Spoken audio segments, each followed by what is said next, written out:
Robin foi capturada pela CP9 e está indo em direção a Enies Lobby para atravessar o portão da justiça, ser julgada, presa e nunca mais voltar a sequer ver a luz do dia. Os Chapéus de Palha, juntamente com os carpinteiros de Water 7 e os maninhos do Franky, estão logo atrás, indo em direção a Enies Lobby também, correndo contra o tempo para conseguirem resgatar os seus companheiros e impedir que eles tenham um futuro cruel e desumano nas mãos das pessoas mais horripilantes da marinha. É assim que começa um dos arcos mais épicos e memoráveis de One Piece, o arco de Enies Lobby, que você tá prestes a ver da maneira mais épica possível. Então aproveite. Robin já está dentro de Enies Lobby, nas mãos da CP9, e mais do que isso, na mão do sem escrúpulos Spandan, que quer entregar Robin, o demônio de Ohara, pra marinha, pra assim ficar com toda a glória desse feito. Se aproximando de Enies Lobby, Paul lhe conta pros Chapéus de Palha como o plano irá funcionar. Ele explica que os carpinteiros e os maninhos do Franky vão na frente para abrir caminho para que os Chapéus de Palha cheguem o mais rápido possível até a CP9 para resgatar a Robin. Paul lhe pede que eles esperem um tanto para invadir Enies Lobby, porque com o caminho livre, eles simplesmente podem entrar com o Rocketman, o trem do oceano, e impedir a CP9. Os Chapéus de Palha concordam e ficam na expectativa. O clima é tenso, a ansiedade a mil, Enies Lobby se aproxima. Os batimentos cardíacos fazem os corações quase pularem para fora do peito. Quando de repente, os Chapéus de Palha percebem que o Luffy simplesmente não está mais ali. Todos percebem isso, entendem o que está acontecendo e se dão conta que já é tarde demais. Fica claro, principalmente para os que já conhecem Luffy de longa data, que ele simplesmente não deu a mínima pro plano e invadiu Enies Lobby, a fortaleza mais protegida do mundo, sozinho e sem esperar ninguém. Paul fica muito pistola e diz que Luffy tem titica de galinha na cabeça, que não é possível ele fazer isso. Luffy se estica e vai se lançando até passar pelo primeiro portão de Enies Lobby, de maneira fácil, como tirar doce de criança. Os agentes da marinha ficam super preocupados e tentam se defender, mas não são páreos para Luffy, que já chega dando muitos socos em todos e vai passando sem dificuldade. Luffy avança sem parar. Logo em seguida, os companheiros dele que tinham ficado para trás chegam até Enies Lobby e começam o trabalho de abrir os portões. Mas de repente, os maninhos do Franky se deparam com dois gigantes, que são protetores de Enies Lobby. A situação fica muito complicada e perigosa. Os maninhos do Franky começam a tomar uma surra dos gigantes, e mais lá na frente da ilha, Luffy é rodeado por milhares de soldados, que o provocam, riem da cara dele, dizendo que ele não vai ser páreo para tantos soldados, que ali vai ser a perdição e o fim da aventura do Monkey D. Luffy. Mas Luffy não abaixa a cabeça, e com muitos chutes e socos extremamente potentes, cheios da determinação para salvar sua companheira, Luffy vai derrotando centenas, depois milhares de soldados. E o jogo vira para os maninhos do Franky também, pois Paul chega e com suas cordas o ajudam a derrotar os gigantes. Dentro da Torre da Justiça, a CP9 se une ali com todos os seus agentes comandados por Spandan, e ali ele recebe Nico, Robin e Franky, e ri da cara deles por estarem capturados, numa posição em que nada podem fazer. Nesse momento, os outros Chapéus de Palha, juntamente com o Sogeking, claro, chegam finalmente a Enies Lobby com seu Rocketman. A grade de ferro que protege o entorno da ilha é utilizada como rampa, e o Rocketman voa em pleno ar, gigante, resplandecente, anunciando a chegada de mais pessoas cheias de determinação, dispostas a tudo para salvarem aqueles que consideram seus companheiros. E tudo começa a dar certo. Os maninhos do Franky e Paul continuam avançando portão após portão, e quando estão cercados de inimigos parecendo sem saída, o Rocketman aparece pelos céus, ainda alçando um alto voo. Ele cai direto nas costas do gigante que não desistia do jeito nenhum de proteger Enies Lobby, assim o derrotando de vez e também trazendo reforços para lutar contra os agentes da marinha que estão ali em volta. Vendo a situação, que tá tudo rodeado de agentes da marinha, a Nami rapidamente usa seu clima táctil e faz com que luminosos e poderosos raios caiam do céu através das nuvens que ela mesma criou. Surpreendidos por esse acontecimento, os agentes da marinha ficam sem reação e, ao serem eletrocutados, são derrotados instantaneamente, mais uma vez abrindo passagem para os Chapéus de Palha, que seguem em frente em direção a Luffy Luffy, que ainda enfrenta dificuldade contra milhares de agentes da marinha. A situação tá mais calma agora, mas o problema maior, o principal problema que não desapareceria, era a falta de tempo. E a todo momento os Chapéus de Palha encontravam um novo obstáculo que os atrasavam para chegar até Nico Robin, como os agentes da marinha montados em lobos que apareceram e chamaram os Chapéus de Palha para mais uma batalha que os atrasaria. Quando o embate tá prestes a começar, o chão estremece com tudo e surge uma espécie de dinossauro, de monstro gigante que usa óculos. É Sodoma, o bicho de estimação dos maninhos Frank, que também veio cheio de determinação para ajudar seus companheiros. Os Chapéus de Palha sobem nas costas de Sodoma, que segue em frente a toda velocidade e sem ser parado por nenhum obstáculo. Finalmente eles estão conseguindo aproveitar o tempo que tem, o tempo que vai determinar se Robin vai ser resgatada ou terá uma vida miserável e infeliz nas mãos da marinha. Na Torre da Justiça, Spandan provoca Robin e Frank, coringando totalmente, dando risadas estridentes e nojentas. Spandan dá a entender que vai matar os Chapéus de Palha, e Robin o confronta, dizendo que o acordo era que, se ela se entregasse, eles ficariam vivos. Spandan, usando uma lógica suja, horripilante, diz que sim, que o acordo foi seguido à risca. Afinal, o acordo dizia que os Chapéus de Palha poderiam sair em segurança de Water 7, e foi exatamente o que aconteceu. Se eles se meteram ali em Enies Lobby, o problema é deles. Robin fica cheia de uma cólera de ódio, de indignação, e começa a chamar Spandan de covarde. Esse a chuta, a xinga de vagabunda, de puta e de muitos outros xingamentos de baixíssimo calão. E ainda diz que é bem feito pra Nico Robin, que a demônio de Ohara merece exatamente aquele tratamento. Gomorra, outro animal gigante que se parece com um dinossauro e que é irmão de Sodoma, se junta à batalha e também segue a todo vapor em direção à Torre da Justiça. Luffy consegue avançar e chega próximo à Torre da Justiça, onde encontra Blueno, um dos agentes da CP9. Enquanto o confronto deles começa, Califa e Kako estão frente a frente com pratos com Akumas no Mi em sua superfície. Eles estão decidindo se vão comer e adquirir aqueles poderes ou não. No final, eles acabam decidindo comer. Nesse momento, a situação para os Chapéus de Palha e seus aliados se complica demais. Luffy tá tendo dificuldades contra Blueno e os outros estão cercados pela marinha que os bombardeiam sem parar. Num ato de heroísmo, Sodoma e Gomorra usam suas últimas forças em um avanço final, se sacrificando, mas conseguindo levar todos até o portão que dá pra ponte ligada com a entrada da Torre da Justiça. Eles ficam ali, decidindo como vão fazer pra entrar, se vão escalar ou não, até que Zoro, sem paciência e sabendo que estão sem tempo, simplesmente corta uma pequena parte do portão, assim abrindo espaço para que todos pudessem passar. Voltamos à luta de Luffy contra Blueno, e Luffy, com um olhar pegando fogo, diz que ele tem a obrigação de ficar mais forte, para poder proteger hoje e sempre os seus companheiros. E assim, ele ativa pela primeira vez o seu Gear Second. Seu corpo esquenta muito, tanto que vapor começa a sair dos poros de sua pele, o sangue tá correndo pelas veias dele como se fosse um The Flash. Luffy fica diferente, ainda mais confiante do que normalmente é, se isso é possível. Blueno fica sem entender e decide subestimar Luffy. Que decisão errada. Blueno então vai pra cima de Luffy sem pestanejar, mas Luffy lhe dá um Jet Pistol com tudo na boca do estômago. Blueno voa e bate com tudo na parede, sentindo profundamente o golpe e ficando desnorteado com tamanha força. Luffy está mais rápido e poderoso do que nunca. Blueno fica parado e diz que vai aguentar o próximo golpe de Luffy. Ele continua a subestimar o garoto. Luffy usa um Gomu Gomu no Jet Bazooka com toda a potência, direto na boca do estômago de Blueno. O Blueno desliza para trás, mas se mantém de pé. Ele parece ter conseguido de maneira impressionante segurar aquele golpe, mas de repente ele bambeia de um lado para o outro. Seus olhos se tornam turvos até não aparecerem mais e seu corpo não aguenta e ele desmaia de vez. A vitória é de Monkey D. Luffy. E Luffy logo grita em direção à torre, chamando sua querida companheira Robin. Robin aparece na varanda da torre e Luffy tá prestes a ir em direção a ela quando Robin grita que não quer ajuda, não quer ser resgatada, que é pra ele ir embora dali, que o que ela quer na verdade é só morrer e nada mais. Todos os integrantes da CP9 também se juntam na varanda e ficam ali encarando o Luffy, o desafiando, querendo botar medo nele. Mas Luffy não recua nem um milímetro sequer. E junto disso, os Chapéus de Palha palha vão surgindo um a um no alto da torre em que Luffy está. Zoro, Nami e Chopper aparecem levados por um golpe do próprio Zoro. Sanji é o que chega de maneira mais elegante, mais calma. E o Sogeking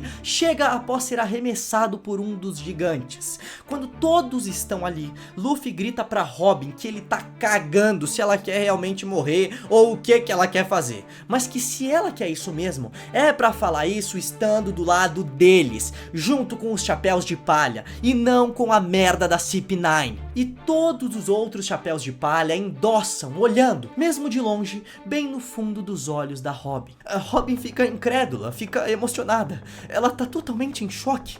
Não sabe o que dizer para seus companheiros que lhe consideram tão querida, que estão até dispostos a dar suas vidas para resgatá-la. Os chapéus de palha, agora reunidos e confiantes, vão andando calmamente, com determinação, com vontade, até a ponta da torre, onde Luffy está.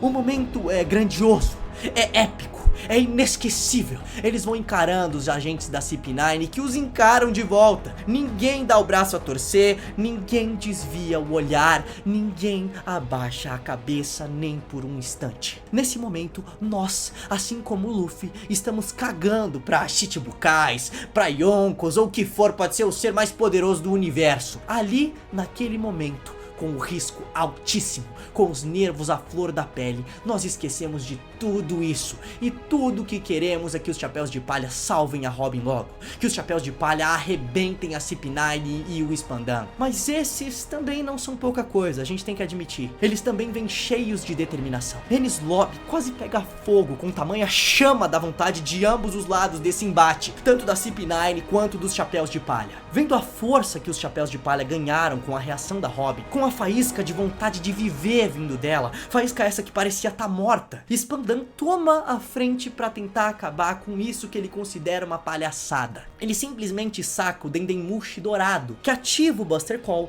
e provoca a Robin, dizendo que ela sabe o que vai acontecer se ele apertar aquele botão, então é melhor ela ficar quietinha e obedecer igual um cachorrinho. Robin, só de ouvir o nome do Buster Call, já fica em choque, já é tomada por um ataque de pânico. Ela diz que Spandan não faz a mínima ideia do que é um Buster Call de verdade, que se soubesse na prática como é que funciona, não ficaria brincando daquele jeito. Robin encara Spandan com ódio, e mais do que isso, com incredulidade, sem acreditar que qualquer ser humano seria capaz de brincar, de tirar sarro usando algo tão desumano quanto um Buster Call. De repente, somos levados ao passado da Robin, na ilha de Ohara, conhecida principalmente pelo fantástico trabalho dos seus arqueólogos, que são famosos no mundo inteiro. Tão famosos que quando se falava de Ohara, imediatamente se falava de arqueologia, de história. Os dois estavam intimamente ligados. Robin vivia uma infância sozinha e solitária, gostava bastante de ler para passar o tempo, mas muitas vezes não conseguia, pois as outras crianças da ilha a chamavam de monstro e a importunavam. Eles a chamavam assim porque Robin tinha comido a Hana no Mi, uma fruta que permite ao usuário replicar as partes do seu corpo em superfícies. Robin, é claro, mesmo sendo calma, chegava num limite certas vezes e revidava as provocações, mas sempre a culpa caía pra ela, sempre ela que era acusada de importunar as outras crianças, de bater nas outras crianças. Não é que as pessoas não acreditavam que a Robin não tinha feito isso, elas nem escutavam a versão da pequena garota. Vemos que Robin mora sozinha com sua tia, que lhe trata extremamente mal, deixando a cargo dela todas as tarefas da casa e lhe dando o mínimo do mínimo em troca. Descobrimos que Robin mora com a tia porque, de maneira triste, de maneira melancólica, a mãe de Robin, Nico Olvia, uma arqueóloga muito importante, teve que viajar pelo mundo atrás de pistas sobre o século perdido. 100 anos de história que foram simplesmente apagados pelo governo mundial. Robin era tão, mas tão pequena que nem lembrava do rosto da mãe, nem sabia quem a mãe era. A única felicidade de Robin era também a arqueologia. Inclusive, os livros que ela lia eram todos sobre arqueologia. Robin chega na grande árvore, que é a biblioteca dos arqueólogos de Ohara, e ao chegar lá, luzes se acendem, gritos de felicidade aparecem, gritos calorosos tomam conta do ambiente. São os arqueólogos de Ohara dando parabéns a Robin, pois ela havia feito o teste para se tornar uma arqueóloga e tirou a nota máxima, se tornando assim uma arqueóloga com grande maestria. Quem tá mais feliz, mais contente com tudo isso é o diretor da biblioteca de Ohara e líder daqueles arqueólogos, o professor Clover. Foi ele que sempre prestou atenção na Robin, que de certa forma cuidou dela por Olvia, mesmo que Robin não soubesse exatamente disso. Clover pegou essa responsabilidade para si. E prova disso é que quando Robin revela que escutou conversas dos outros arqueólogos sobre o século perdido e que isso é o que ela mais quer estudar, Clover logo a impede, mas mesmo assim com bastante carinho, tentando explicar ao máximo a situação para a pequena garota. Clover explica que aquilo é muito perigoso, pois se o governo descobrisse o que estão fazendo ali, todos morreriam. Diz que Robin é extremamente inteligente e poderia muito bem se tornar uma arqueóloga com capacidade para estudar o século perdido e os poneglyphs, mas que ainda assim, acima de tudo, era uma criança e não poderia passar por esse perigo, por esse risco. Robin, com as emoções à flor da pele, com tudo girando, com toda a esperança dela se esvaindo, sai pela porta correndo com lágrimas nos olhos. No outro dia, Robin anda pela costa da ilha pensando sobre a vida, quando de repente encontra um ser grande, um ser gigante, um ser diferente e, como poderíamos dizer, até que engraçado de uma certa maneira. É um gigante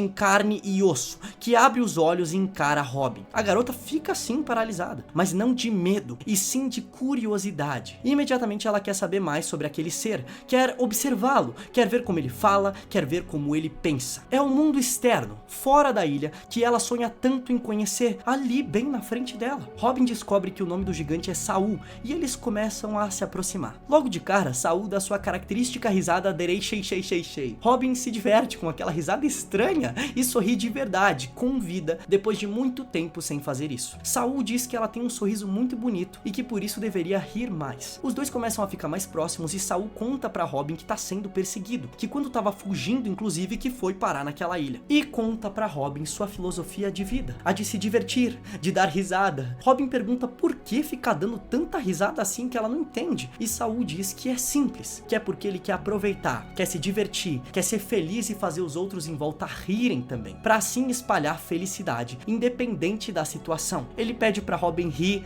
e ela o imita, rindo, fazendo derei shei shei também. É um momento singelo, humilde, simples, mas extremamente tocante, extremamente emocionante, exatamente pela sua simplicidade. Mas infelizmente, a situação muda disso pra muito pior. A marinha descobre que os arqueólogos estão fazendo coisas suspeitas e vão até a ilha de Ohara pra revistar a biblioteca dos arqueólogos. Eles viram tudo de cima a baixo. E nesse meio tempo, Olvia, mãe de Robin, volta à ilha alertando a todos exatamente sobre a chegada da marinha. Mesmo com tudo isso, todo esse cuidado, a marinha não tá nem aí. Eles não querem correr nenhum risco. Avisou que tem perigo, eles vão destruir. Por isso decidem prender todos os arqueólogos e possivelmente matá-los. E claro, colocar fogo em tudo, queima de arquivo. O chefe dessa operação é Spandini, pai de Spandan e tão sujo quanto ele, tal pai, tal filho. Filho de peixe, peixinho é. Todos estão reunidos pela marinha pra ver o estrago quando Spandini chega com a mãe de Robin. Clover diz desesperadamente pra Robin fugir dali, pra Robin ir pro navio que tá evacuando a ilha. Mas Robin nega, dizendo que aquele navio não tem ninguém nem nada que ela goste, que ela vai ficar ali sim com os arqueólogos que sempre lhe trataram bem,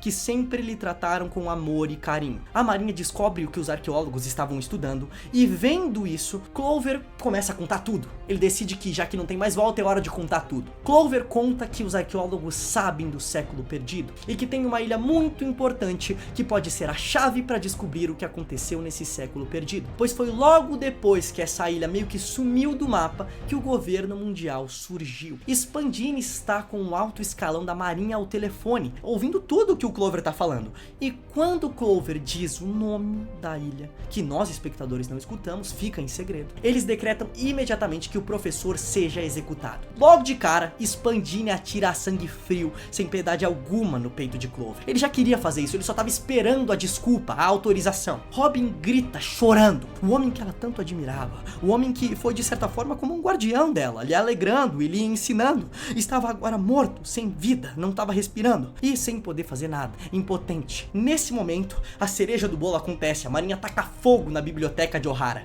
e todos os arqueólogos se colocam a correr para salvar os livros, salvar o conhecimento, jogando todos os livros no lago que fica em volta da biblioteca. Olvia começa a ser levada e de repente, num lapso, numa faísca de memória, Robin a percebe totalmente por um instante e Robin sente dentro dela que conhece aquele rosto, conhece aquele olhar. e ela pergunta se aquela mulher é mãe dela, ao que Olvia, sofrendo, emocionada, nega com muita dor no coração para Robin continuar viva. Robin sente muito no fundo da sua alma que aquela mulher é sim sua mãe, e como que para orgulhá-la, como que para mostrar que ela ama a mãe, num gesto que é como uma homenagem, Robin grita para todos, para todo o universo, que ela sabe ler os poneglyphs. Por amor, por um desejo de fazer a mãe feliz, Robin revelou ser o tipo de criminosa que a Marinha considera a mais perigosa, o tipo de criminosa que deve ser exterminado o mais rápido possível. O Buster Call começa com toda a força, a ilha de Ohara começa a sumir dentre as chamas, mas as chamas que mais queimam, as chamas que mais ardem, são as chamas do amor entre mãe e filha. Olvia se aproxima de Robin e então confirma que é sua mãe e diz que está orgulhosa do tanto que Robin se esforçou, do que Robin se tornou. As duas choram sem parar, choram todas as lágrimas que acumularam durante todos os anos que passaram, lágrimas de saudade, de tristeza, de felicidade, todas as lágrimas possíveis. Nesse momento, Saul chega para salvar Robin. Olvia ordena que Saul leve Robin embora dali na hora, mas que não irá junto porque tem algo para fazer ainda ali na ilha. Robin não quer ir de jeito nenhum. Ela se esforça contra Saul para ficar, mas não adianta. O gigante a segura e a começa a carregar para fugir de vez da ilha, antes de tudo ser engolido pelo Buster Call. Descobrimos então que Saul conhecia Olvia, pois ele era da Marinha e começou a estranhar o interesse da Marinha em sumir com todos os registros, em destruir a pesquisa de arqueólogos que na visão de Saul não estavam fazendo nada demais. Saul ajudou Olvia a fugir e exatamente por isso estava sendo perseguido, ao ser considerado traidor da Marinha. Saul tenta proteger Robin, mas a situação se torna extremamente complicada, pois são muitos agentes da Marinha. Apesar disso, Saul está indo bem, até que chega Aokiji, que na época era vice-almirante da Marinha. E ele sim, Saul não consegue impedir. Aokiji é forte demais. Vendo que não vai dar, Saul se vira pra Robin e pede pra ela fugir, pra explorar o mundo. A garota diz que não tem ninguém, que não tem nada, que ela não sabe o que fazer. Saul,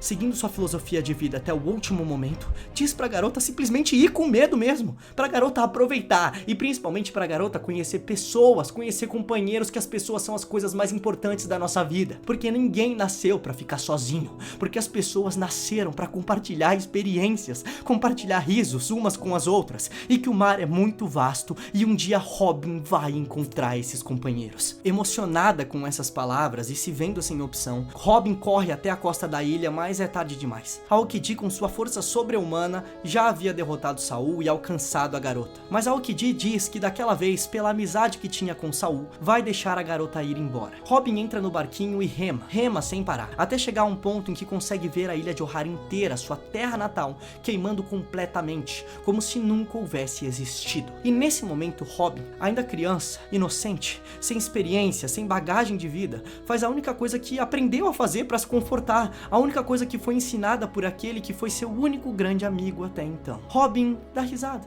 Robin riu de shei que lhe foi ensinado. Tão inocente, tão sozinha, procurando algo para se agarrar, qualquer coisa. Vemos que Robin conseguiu seguir sua vida, mas sempre era atraída, principalmente porque havia uma recompensa por sua cabeça, e as pessoas lhe entregavam de bandeja pra Marinha para conseguir o dinheiro. Robin fugia e fugia, até que começou a fazer diferente. Ela fugia antes que os outros pudessem traí-la, se tornando assim alguém cuja essência era muito diferente, mas era o necessário pelas circunstâncias em que ela estava. Voltamos ao presente e a situação continua tensa. CP9 e Chapéus de Palha frente a frente, na expectativa da fala da Robin, na expectativa da decisão da Robin. E Robin finalmente revela seu verdadeiro pensamento, seu verdadeiro medo.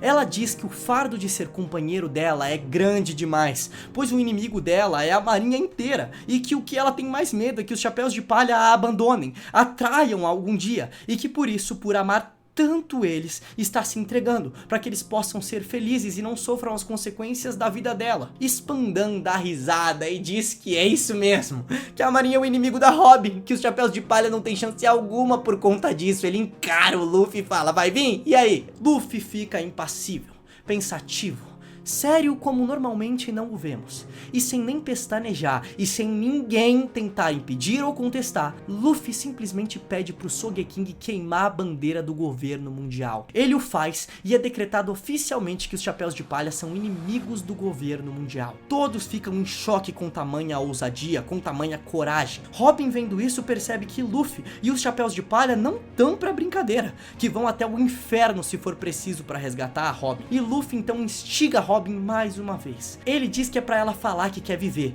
que é isso que ele quer saber. Robin então começa a chorar, pois ela nunca achou que tinha direito, nunca achou que poderia, nunca achou nem que conseguiria ter vontade de viver, ter companheiros a seu lado, ter companheiros que a amam. Mas o que Saul havia dito se concretizou. O mar é muito vasto, menina, e Robin, depois de tanto sofrer, tanto ser traída, foi abraçada com todas as forças pelos Chapéus de Palha. E assim, ela grita de maneira potente, grita com o coração, grita com a alma. Robin grita que quer viver, que quer ir pros mares junto com os Chapéus de Palha e por lá ficar por muito tempo, se não pelo resto da sua vida. É isso, Robin finalmente está pedindo para ser resgatada, está dando o aval pros Chapéus de Palha a resgatarem. Luffy, ao ver isso, entende a situação e sabe que agora é hora de partir pra porrada, que é o único jeito. E ele gosta disso, assim como o Zoro. Emocionado com toda a situação e seguindo a mesma linha de fúria em relação à marinha dos Chapéus de Palha, Frank mostra o projeto da arma ancestral Pluton na cara do Spandan e simplesmente bota fogo nela, impedindo ela de ser construída, sumindo com o prêmio que daria tanta glória a Spandan. A ponte levadiça que leva até a Torre da Justiça é baixada, Rocketman chega a todo vapor e Frank e os Chapéus de Palha se jogam em pleno ar. Alguns mais desesperados e outros menos, indo em direção ao Rocketman para chegar com tudo, com toda a força na entrada da Torre da Justiça. Eles entram com tudo na Torre da Justiça e lá, Diapapá, um agente da CP9, diz que eles terão que enfrentar toda a CP9, pois cada um tem uma chave numerada, mas que somente uma dessas chaves abre a algema de Oceanite que tá prendendo a Robin. Assim, sem ter outra opção, os Chapéus de Palha aceitam o desafio, correndo contra o tempo e se separam para cada um enfrentar um agente da CP9. Luffy, claro, vai na frente para alcançar o pior deles, Rob Lute. Zoro e Sogeking enfrentam os agentes da marinha com poderes de Akuma no Mi do tipo Zou. Os agentes da CP9 se transformam em lobo e em girafa, sendo que Kako, a girafa, usa seus membros como se fossem espadas. A luta é bagunçada e conturbada num primeiro momento, pois os adversários não param de discutir sobre quem é mais forte ali. No meio disso, Zoro e Sogeking são algemados um ao outro numa brincadeira que eles fazem sem querer, o que os atrapalha muito a lutarem. Zoro, se vendo sem opção, usa o Sogeking em dado momento como se ele fosse a sua terceira espada. Só o que abriria aquelas algemas seria uma das chaves que estavam com os inimigos, então eles se veem em situação bem complicada. Enquanto isso, Nami enfrenta Califa, que tem o poder da Akuma no Mi de sabão. A luta é difícil e Nami fica extremamente debilitada em muitos momentos, mas com muita estratégia, usando de maneira muito inteligente seu clima táctil, Nami consegue derrotar Califa e é com ela que está a chave que liberta as algemas de Zoro e Sogeking. Também nesse meio tempo, Frank começa uma luta frenética com Diapapá e Chopper luta com Kumadori. A situação se torna mais grave na luta de Chopper, pois se vendo sem opções, se vendo quase derrotado, Chopper toma sua terceira Rumble Ball em um curto intervalo de tempo, mesmo sabendo das consequências. Chopper começa a crescer e se tornar extremamente forte e amedrontador. Ele para de ter aquela feição fofinha a qual estamos acostumados. Chopper se torna um monstro, fora de si.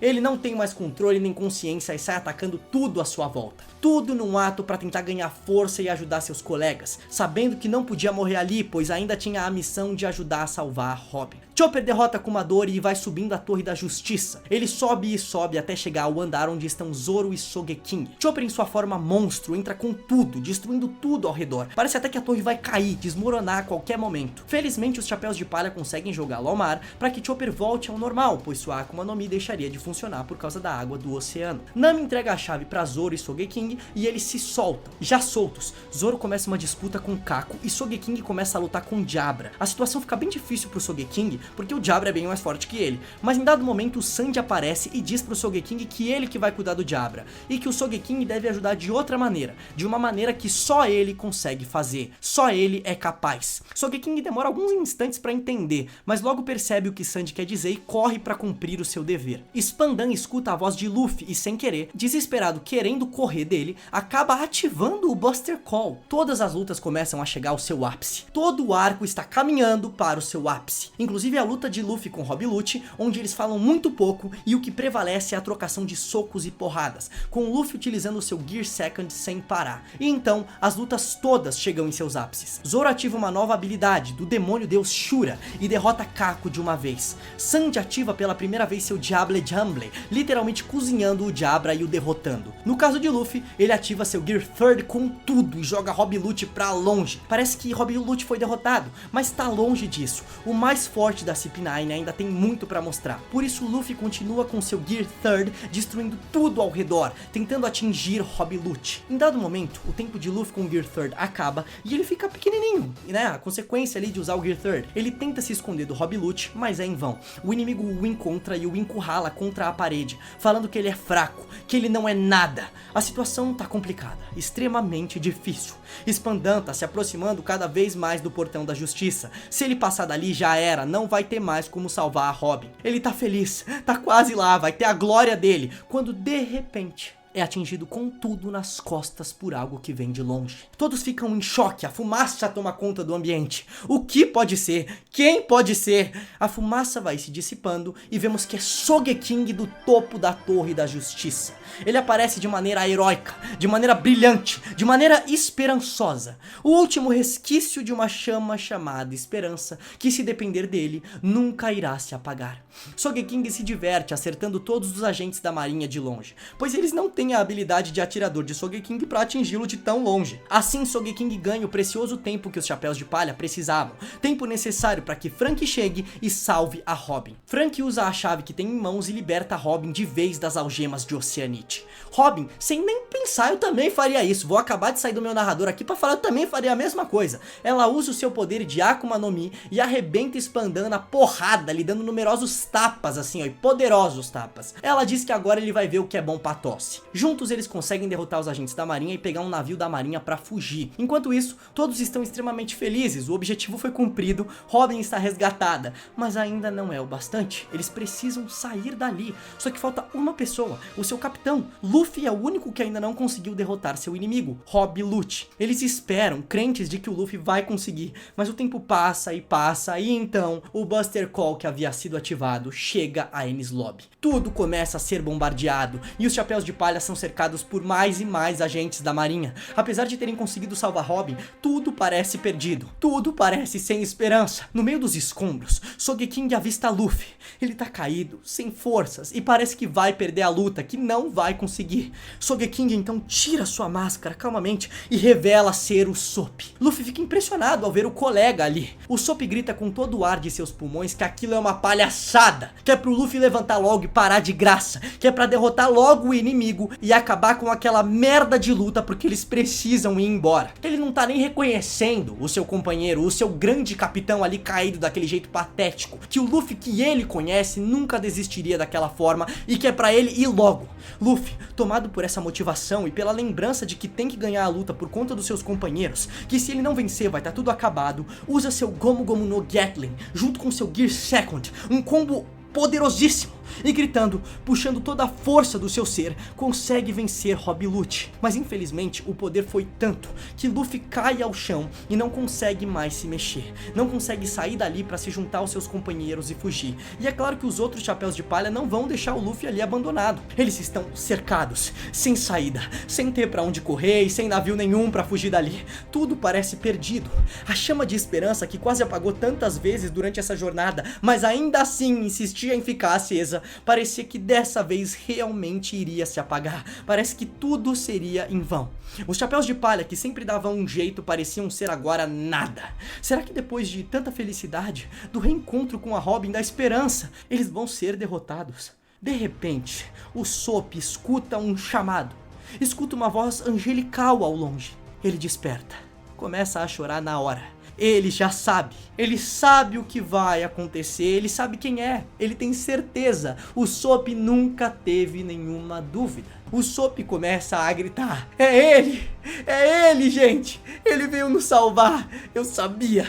Eu sabia! O Usopp toma a frente da situação e diz pra todos se jogarem no mar, que é pra confiar, e pede que Robin use seu poder pra jogar o Luffy ao mar também. Todos o chamam de doido, de maluco, mas o Usopp insiste e grita pra simplesmente confiarem na porra da palavra dele que vai dar certo.